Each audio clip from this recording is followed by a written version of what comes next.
Halos po ng mga bagong labas ngayon na motor na merong digital panel ay meron po silang trip A at trip B.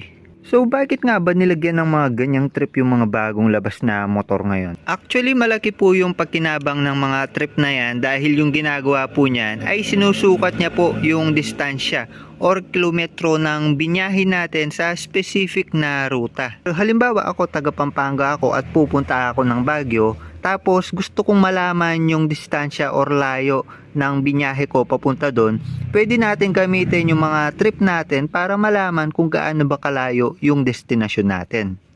Ang ginagamit po natin sa mga long ride, sa mahabang biyahe, sa mahabang trip ay yung trip A po natin.